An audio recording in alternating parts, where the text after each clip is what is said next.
Video number 4, I think, in the series. This is a real quick one. Comes up all the time, actually, but it's actually a really simple one. And I'm going to demo this one for you. So this is about people asking me what sort of fishing rod they should use and why. And I'll put a couple of links up the top here as to what sort of fishing rod and why. But here's the thing, when you're in a kayak and you've got a PFD on and a big gut, you don't really, there's a couple of things. Number one, you don't need your rod to be as heavy as you think you need it to be, right? So I always tell people go one stage lower. Why is that? It's because you are not fixed and anchored to anything. You are floating in the water on a piece of plastic that is going to wobble, give, and the whole works. If it's a small fish, not going to matter. If it's a big fish, it's just going to tow you around, tip the kayak, all sorts of stuff. So you don't need as heavy a rod as you think you need. All right, that's the first thing. So if you're fishing with a 2 to 5, you can probably actually fish with a 1 to 3.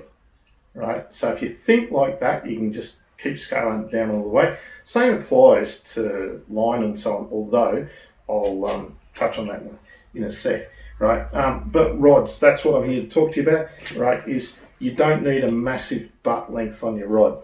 Okay, if you have a massive butt length on your rod, right, it will constantly dig into your gut, to your PFD and so on, and it'll make it really, really hard to flip, pitch, cast, whatever you're going to do, right? So always try to get something with a more manageable butt length. Doesn't really need to be very long.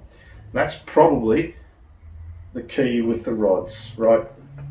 Don't need it as heavy as you think you need it, and the butt length. As I said, I've got videos on that I've done previously about rods and tips and so on rods, which I can throw up the links for you with. But that's how I do it with rods. I don't go buy special rods. Don't need to buy a rod that's for a kayak fishing rod. I don't buy them. I just get normal rods, right? But I always make sure that they have not got a ridiculously long butt length. Having said that, you probably do not want to go fishing offshore for marlin or big tuna with something like that.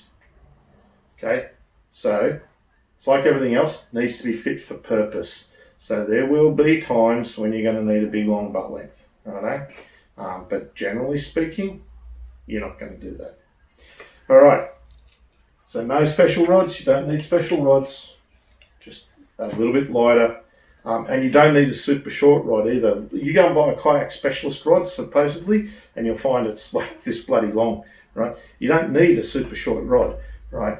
The minimum length of the rod should be enough for you to sweep it around the bow of your kayak and the stern of your kayak without you having to move, right? Reason for that is because when the fish runs around the front, you want to be able to do that. Okay, and that should be the minimum length of the rod. All right, the maximum length really depends on what you're doing. What I do is if I'm standing and I'm casting underhand like that and running the lure flat along the top of the water, I do not want a rod that's going to whack the water all the time. So typically, I use anything from 6 to the low 7s in feet. So 7'2", 7'3", something like that. If I was taller and more handsome, I'd probably use a longer rod. Maybe. Anyway, hope that's of some use to some of you. Remember, if you haven't done it already, like the video, subscribe, write a comment, say hi. And if you really object to the video, you can dislike it. I'm okay with it. All right, catch you later. See ya.